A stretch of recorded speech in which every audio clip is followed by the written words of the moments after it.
She paid $275 to see her favorite artist, but the concert, well, it never happened. Now, months later, she still doesn't have her money. Yeah, so she let ABC 15 know. Our Christel Bell has been looking into the Arizona Jazz Festival for months, and she joins us live tonight. And Christel, you discovered those promoters lost permission to even put on that event.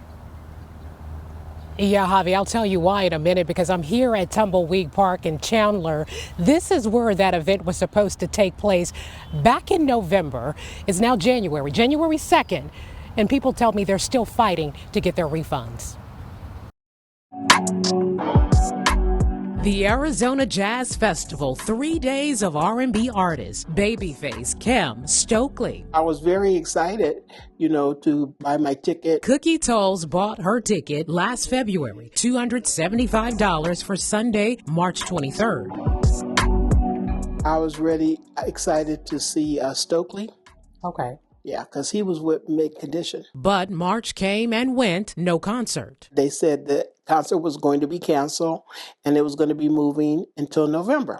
So I said, okay, well, I'll just wait till November. Cookie was patient. She wasn't alone. When the March concert was postponed, the Let ABC 15 Know team started hearing from ticket holders. They were upset because organizers refused to give refunds. The festival's policy was clear. All ticket sales are final and non-refundable. I was kind of disheartened about it. Then days before the November event, another announcement. Due to unforeseen circumstances beyond our control, AZ Jazz Fest has been canceled. All refunds have been processed. So I started digging and I found a reason why the concert never happened. Organizers lost permission to put it on. Now, the city of Chandler requires a special event permit for concerts like this. 10 days before the November show, the city sent this letter to the organizer. They were revoking the permit. Why? The promoters failed to provide basic safety requirements. No crowd management plan, no police safety plan, no traffic control plan, and no proof of insurance. The city even granted extensions, saying, quote, unfortunately, you did not comply. The letter was addressed to Brad Laughlin and the Music Foundation of Arizona. The city even offered to refund nearly $15,000 in permit fees, but only if organizers signed a release agreement not to blame the city for the cancellation. I reached out to the festival's organizers with Cookie's question. How long does it take to get a refund? No response from the organizer, but I did hear back from their attorney. Here's what they sent back. In part, organizers are in the process of refunding and have refunded many customers' ticket purchases and will continue to work through the process to do so. You took the money.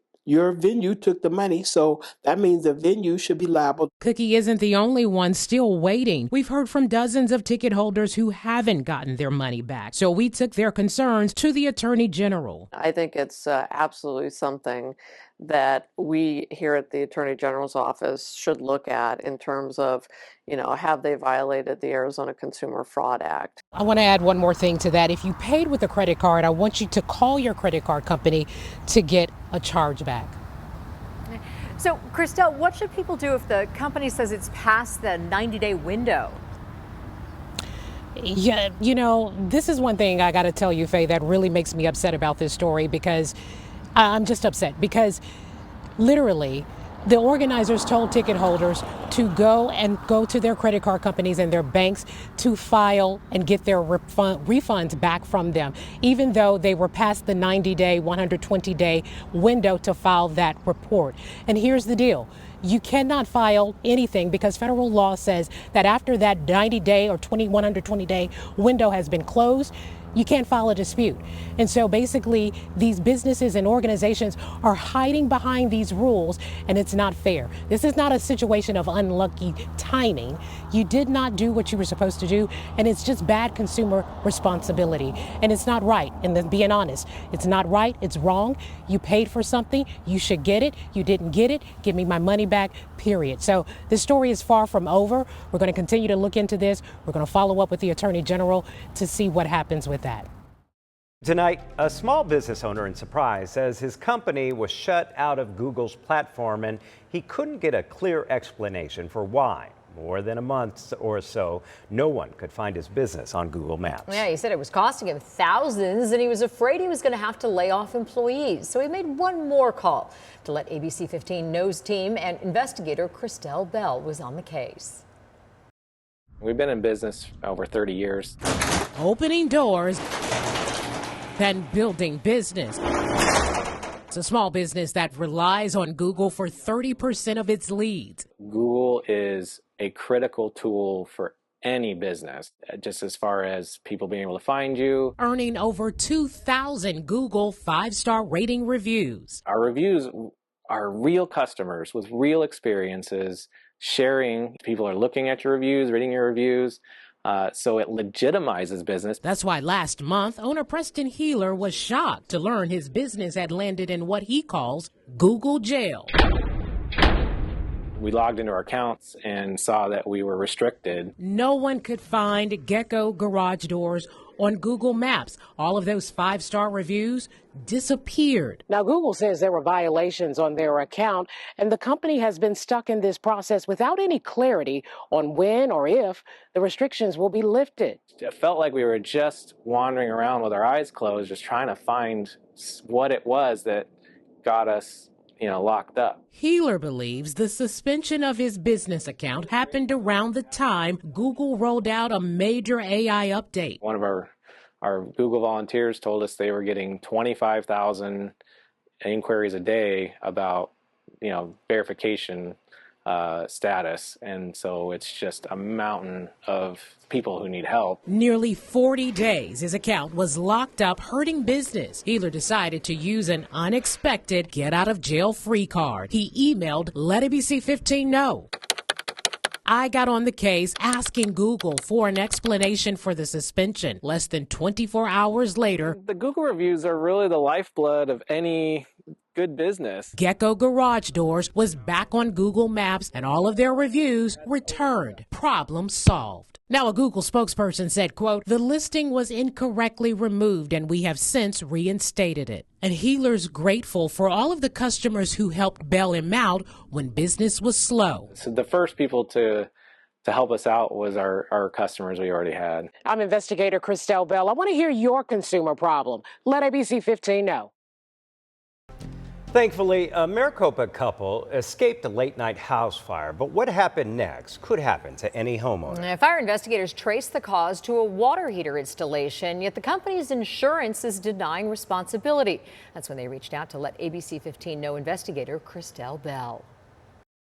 We knew it was electrical by the smell. It's a night burned into their memory. So we figured it was attic first because after the smoke came out of the roof vents, then it started filling up the house. Forcing Taylor and Kempton to evacuate late at night. No time to think, scrambling to get themselves and their pets out safely. When the fire first happened, my immediate feeling after all the animals were out was gratitude, actually, that we were out of the house. All of our pets, both of us were safe. And then the next day was kind of when the nightmare started. Because that fire was only the beginning. What came next? Months of battles, bills, and heartbreak. A fight they say they never should have had to face, and here's why. Investigators determined the fire didn't start randomly. It was traced back to a hot water heater installed 5 years earlier. So in the fire report, it very clearly states in there that it was caused by the hot water heater wire. The Ocgen Fire Department responded that night. Their incident report from the fire captain states an electrical wire and cable installation caused a failure of equipment, igniting the fire. And then the electrical engineer came out, and that's when he told us that the wire that was running to that hot water heater was too small of a gauge for the size of unit that we had. 2 reports from 2 different experts came to the same conclusion, and it all links back to one company. The couple says they hired Gettle Air Conditioning and Plumbing. When Gettle came out, they gave us the option of upgrading to a 50-gallon unit, so a lot bigger unit than what was originally installed. Kempton says a report from an electrical engineer stated the upgrade itself wasn't the issue. They used the same wiring that supplied electricity to the smaller 30-gallon unit and hooked it up to the 50-gallon unit, so they didn't have to run new wiring. Fire investigators and an electrical engineer both found the wiring couldn't handle the larger unit and is ultimately what caused the fire. The fire captain showed me after the fire. He said that these little bubble points indicate there being such a high voltage in the wire that that's what ignited the fire. Even though it was 5 years after the water heater was installed, installed. Despite the fire department's findings, Gettle and its insurance company denied responsibility. The couple says they were out of their home for 6 months while repairs were made and restoration was done. The cost, according to these documents, nearly $100,000. It's just very frustrating.